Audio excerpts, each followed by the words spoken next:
And we're finally back, and this week we'll be talking about Peacemaker Season 2, Episode 3.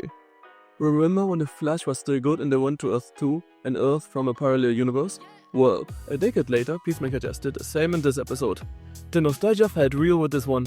I freaking love when comic book media explores parallel universes.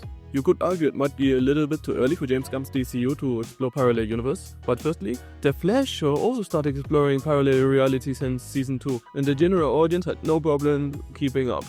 Secondly, DC Comics always did a better job at explaining parallel universes than Marvel, despite all of the soft reboots they had. DC main continuity was always Earth 1, the Golden Age continuity was always Earth 2, and the Crime Syndicate reality was always Earth 3.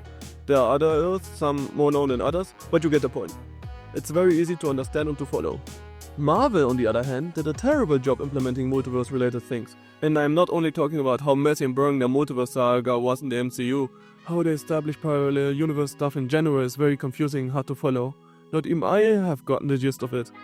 I believe their main continuity Earth is Earth 616 for some reason, and Marvel's multiverse canon is a total mess. I'm not surprised the MCU failed to deliver multiverse stories. Anyway, let's get back to Peacemaker. I liked this episode where PC was exploring the reality of his doppelganger, but how things stand right now, I still prefer how the Flash handled it in their Season 2. It felt more exciting, but I got the feeling that Peacemaker will surpass the Flash because the Flash was really only exploring Earth 2 during one episode of Season 2. And even the Flashpoint reality in Season 3 they were only exploring for one episode, which felt especially disappointing. Peacemaker, I believe, will come back. During this episode, Peacemaker was pretending to be his doppelganger again and drove a cool Peacemaker bike. People really love Peacemaker in this reality. You could even argue that they love him too much. But it was nice to see Peacemaker enjoying himself, who is usually treated as a joke in his own reality. He went to chat with this universe's Harcourt, who seems to be in a better place mentally than Peacemaker's Harcourt. She notably smiles more. This reality's Peacemaker, rest in peace, and Harcourt had a thing. So she obviously has a liking for Peacemaker but hesitates to go back with him because she had her heart broken by her Peacemaker already and wants our Peacemaker to be sure about wanting to be with her before actually committing. Oh my god, that reminds me. At the start of the episode we got a bomb drop on us. Our Harcourt and Rick Flag Jr. had a friends with benefits situation going on, and that was the reason Harcourt was hating so much more on Peacemaker than everybody else, and why she has problems with the idea of starting something with our Peacemaker. Because you know, he sent her best friend to the Shadow Realm. It must have felt so strange to her to wake up after seeing one at the hospital next to the man who unalived her closest friend. I always assumed she hated him because he was a murdering psychopath and the son of a known white supremacist villain, but I guess you can never have too many reasons to hate on somebody. Isn't this right, Lex?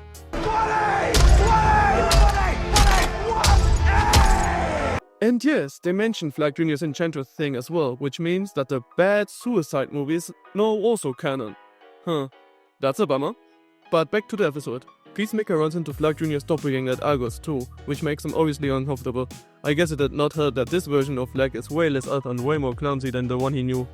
The other big thing that happened was Peacemaker, without any of his gauges, taking out members of a group called the Sons of Liberty. It was so amazing. Can't wait to see who's gonna overperform next week. One of the guys Peacemaker even took out with a pencil. Fucking pencil! At the end, Peacemaker's brother came with an Iron Man-like suit and took out the last two guys in the helicopter, Homelander style. I may have liked the Flash Earth 2 episode more, but this Peacemaker episode had definitely the better action scenes. And it looks higher quality, which doesn't surprise me, because this is an HBO Max show, and the Flash was a CW show.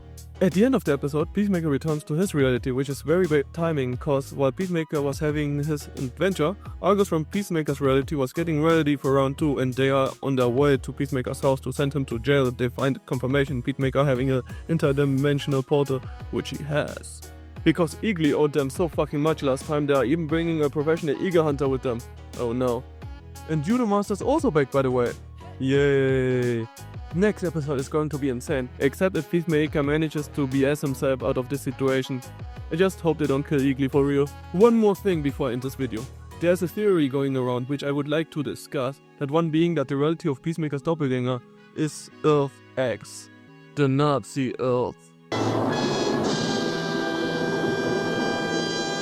Remember how in episode 1 they pronounced Nightwing City this way? I thought you were in Bloodhaven. And how we have only seen white people in this reality till now? Well, according to this theory going around, In this reality, Germans won World War II and they created a white world in the process. That is probably the reason we saw no non-white people and why Peacemaker's father in this reality did not become a racist, cause it's difficult to hate on other races if they no longer exist. So this would mean that Peacemaker's doppelganger's reality is indeed a version of Earth X, which we actually already saw in the Arrowverse. Usually, I'm not a fan of Nazis in fiction, for obvious reasons, and because Hollywood has overused them as villains, but I don't know, I like to see that in comic media, so I would love this theory to be true. There are rumors that Superman is going to be in this season, so seeing a Nazi Superman would be cool, and this would be a great opportunity to see G.I. Robot making his live action debut. You know, the robot from Creature Commanders who would not shut up about killing Nazis? G.I. Robot would like to kill Nazis with you. Would you like to kill Nazis with G.I. Robot? It would be such a missed opportunity not to make his dream come true, but I guess we will have to wait to see if this theory is actually true. See you next week. Sorry for being late on this one again, I just moved countries to do my master. But anyway, besides my personal stuff, this week James Gunn announced the Superman sequel, Man of Tomorrow, for July 9th, 2027.